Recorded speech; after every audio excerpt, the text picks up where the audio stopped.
It all started with an email notification, a mundane alert in the middle of my workday that would eventually unravel everything.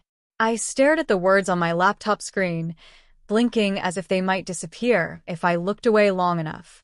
But no, there it was, divorce papers served.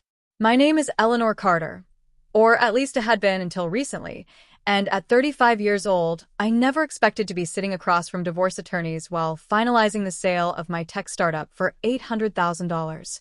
The irony wasn't lost on me. In fact, it stung like salt in an open wound. The document itself was cold and clinical, but one phrase leapt off the page like a slap across the face. Wife has demonstrated consistent financial incompetence and inability to contribute meaningfully to our marriage. Financial incompetence? Me? The woman who had spent 5 grueling years building a software company from scratch, surviving sleepless nights, endless pitches, and countless rejections? I glanced through the glass walls of my office, watching Chloe, the secretary who had replaced Amanda after she left under mysterious circumstances, giggling over something on her phone. It brought back memories of Amanda's peculiar behavior during those last few months before she quit. Designer handbags, new shoes, sudden interest in confidential acquisition talks. Pieces of the puzzle were starting to click into place now. Another email popped up on my laptop, this time from our acquisition team. The deal was nearly complete. $800,000 for my AI-driven market analysis platform. I'd kept the negotiations quiet not out of secrecy, but because I believe success speaks louder than announcements. My husband, Richard, however, never understood what I was doing. To him, my work was just playing with computers, a hobby rather than a legitimate career.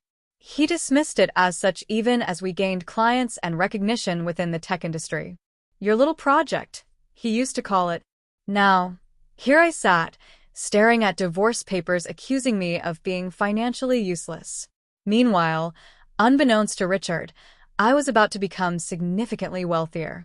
Miss Carter, Barbara, my corporate attorney, said, adjusting her glasses, you understand that by not contesting the divorce or disclosing the pending sale, Mr. Carter will have no claim to your business assets. I nodded, recalling the night 6 months prior when I first suspected something was amiss. Richard's late nights, Amanda's probing questions, it all made sense now. She hadn't just been interested in my company's finances, she'd been gathering ammunition for their next move. I understand perfectly, I replied, signing another document. Richard made his choice, believing I was financially useless. I saw no reason to correct his assumption. Looking back, I should have seen the signs earlier. Richard, with his real estate background, always acted as though he knew better. His dismissive attitude toward my business irked me, but I brushed it aside, focusing instead on growing my company. What I didn't realize then was how deeply rooted his disdain ran, or how far he was willing to go to undermine me.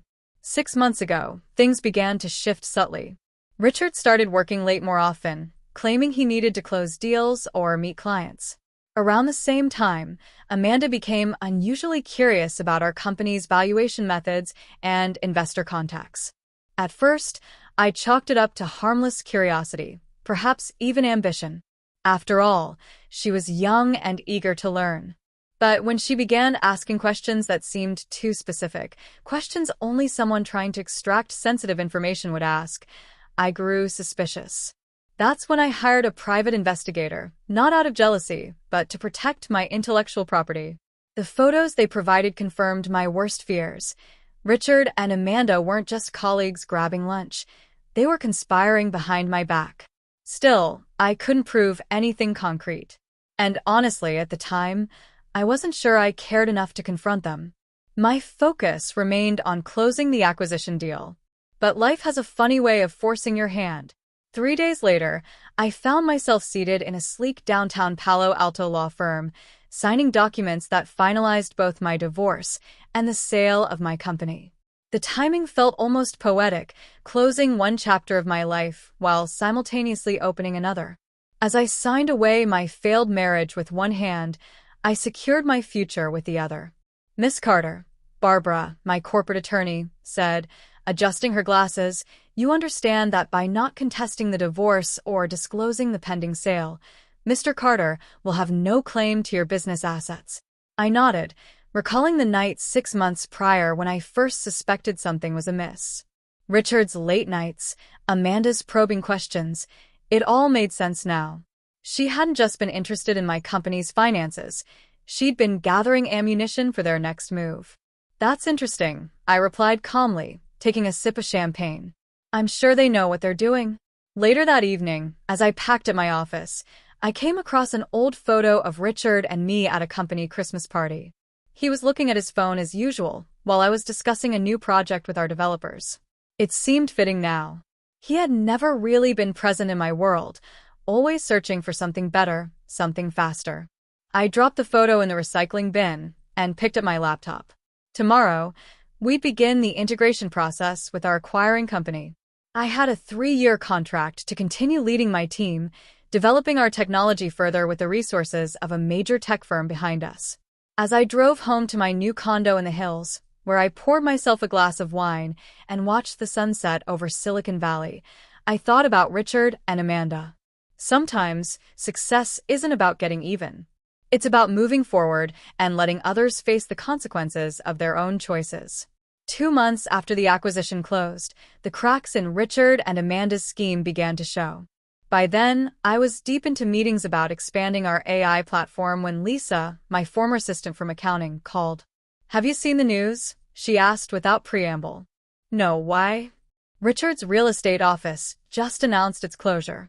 There's a crowd of angry investors outside their building. I pulled up the local business news on my laptop. Sure enough, there was Richard's office, surrounded by people holding signs that read fraud and give us back our money. Several faces looked familiar, other real estate agents who had worked with him over the years. Apparently, Richard and Amanda had convinced not only his colleagues but also several wealthy clients to invest in some kind of exclusive fund, promising proprietary trading algorithms based on insider knowledge from their connection to my company. They had lured investors with guarantees of astronomical returns. They actually thought Amanda knew something about our AI technology, Lisa continued. How could they be so stupid? I muted my phone and took a deep breath. Of course, Amanda had used her position as my secretary to add credibility to her scam. She probably told them she had inside knowledge of revolutionary trading software. What she didn't tell them, what she couldn't tell them, was that she'd never had access to our actual AI technology. All she'd seen was the user interface we showed to clients. That's interesting, I replied calmly, taking a sip of champagne. I'm sure they know what they're doing. Later that evening, as I packed at my office, I received a text from my old private investigator. Thought you'd want to know, Amanda just bought one-way tickets to the Cayman Islands.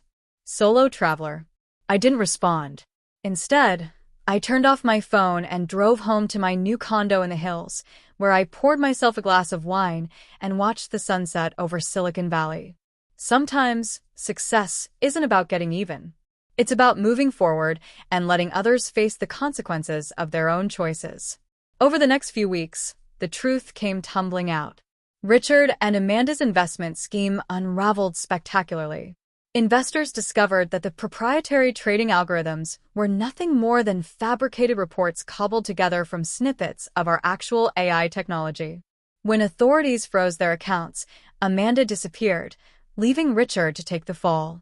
By the time federal agents arrested Richard at Buenos Aires airport using a fake passport, Amanda was long gone, presumably living large somewhere with the stolen millions. Meanwhile, my company thrived. Our medical AI prototype passed its first round of testing, attracting attention from venture capital firms eager to invest. We expanded into climate modeling, helping predict extreme weather patterns and saving lives. The media dubbed our story the tale of two paths, contrasting my legitimate success with Richard and Amanda's fraudulent downfall. 1 year later, I sat in the courtroom watching Richard's sentencing. He looked older than his 35 years, his former confidence replaced by defeat. The judge spared no sympathy in her assessment of his crimes. Mr. Carter, she declared, your willing participation in this scheme has destroyed lives and retirement savings. The court sentences you to 12 years in federal prison. I didn't stay to watch him being led away. I had a board meeting to attend, where we discuss rolling out our medical AI system to 50 more hospitals. Our technology had already improved patient outcomes by 40%, and the climate modeling division was making remarkable progress in predicting natural disasters. As I drove back to our Palo Alto headquarters, I reflected on how differently things might have turned out if Richard had bothered to understand what I was building instead of dismissing it as financially useless. But then again, people who chase quick riches rarely recognize real value when they see it. 2 weeks after Richard's sentencing, I gave the commencement speech at Stanford School of Engineering. Looking out at the sea of eager faces, I saw the same drive and determination that had pushed me to build something meaningful. Success isn't about finding shortcuts, I told them. It's about creating real value. The world is full of people looking for quick wins and easy money. But true innovation comes from dedication, integrity, and the courage to build something genuine. After the ceremony, a young woman approached me, clutching her diploma. "I read about what happened with your ex-husband and former secretary," she said. "It must feel satisfying to see them get what they deserved." I thought about this for a moment. "Actually," I replied, "I was too busy building something real to focus on their downfall. They chose their path, just as I chose mine." That evening, I received an email from our Singapore team. Our climate modeling AI had helped a small island nation successfully evacuate before a devastating typhoon, saving thousands of lives. Another alert popped up. Federal authorities had seized the last of Richard's hidden assets, a mere $42,000 in a forgotten account. As I walked through our office, now spanning 3 floors and employing over 200 people, I felt a deep sense of contentment. The company that Richard had dismissed as my little project was now valued at over $100 million and making a real difference in the world. Sometimes the best revenge isn't revenge at all. It's the simple satisfaction of building something meaningful while others chase shadows. As the months turned into years, the impact of my company's innovations grew exponentially. Our medical AI system, initially designed to assist doctors in diagnosing rare diseases, evolved into a comprehensive platform capable of predicting patient outcomes with unprecedented accuracy. Hospitals around the world adopted our technology, reducing misdiagnoses and improving treatment plans. Lives were saved daily thanks to algorithms that Richard once mocked as just playing with computers. Our climate modeling division became equally groundbreaking. Using advanced machine learning techniques, we developed systems that predicted extreme weather events with remarkable precision. Governments and NGOs relied on our data to prepare communities for hurricanes, floods, and wildfires. Entire populations were evacuated ahead of catastrophic storms, sparing countless lives. One headline summed it up perfectly: AI saves thousands, how technology outsmarted nature. Meanwhile, Richard's story faded into obscurity. News outlets occasionally reported on his legal troubles, but public interest waned as the details of his fraud became increasingly irrelevant. Amanda, on the other hand, remained elusive. Interpol traced her movements to Dubai, then Singapore, but the trail went cold. Rumors swirled that she lived lavishly, squandering the stolen millions on luxury yachts and penthouses. Yet, despite her freedom, she remained a fugitive, unable to return to the life she once coveted. In contrast, my life flourished. I remarried a brilliant scientist named Liam, who shared my passion for innovation, and together, we founded a foundation dedicated to funding STEM education initiatives for underprivileged youth. Our mission was clear: to inspire the next generation of innovators, ensuring that no child would ever feel limited by their circumstances. During a gala celebrating our foundation's 5th anniversary, I found myself reflecting on the journey that had brought me here. A reporter approached, microphone in hand, eager to hear my thoughts on Richard and Amanda's downfall. "What do you think about their fate?" he asked. I smiled softly, choosing my words carefully. Their choices defined their paths, just as mine defined mine. While they chased empty promises and fleeting wealth, I focused on building something enduring. Success isn't measured in bank balances or headlines. It's measured in the lives you touch and the problems you solve. He nodded, scribbling notes. "Do you ever regret not confronting them sooner?" "No," I said firmly. Regret is a waste of energy. Instead, I channeled my emotions into action. Every setback became fuel for growth. Every insult became motivation to prove them wrong. That's the power of resilience. As the evening drew to a close, I stood on the balcony overlooking San Francisco Bay. The city lights shimmered against the dark water, a testament to human ingenuity and perseverance. I thought about Richard and Amanda, whose greed and arrogance had blinded them to the value of hard work and integrity. They had sought shortcuts, only to find themselves trapped in a web of lies. I thought about my team, scattered across offices worldwide, tirelessly pushing the boundaries of what was possible. Their dedication reminded me daily that true success isn't solitary, it's collaborative. Together, we had created something extraordinary, something that transcended personal victories or vendettas. And finally, I thought about myself, the woman who had once doubted her worth, who had allowed others to define her capabilities. That version of me seemed distant now, almost unrecognizable. In her place stood someone stronger, wiser, and infinitely more confident. Someone who understood that the greatest revenge wasn't destruction, it was creation.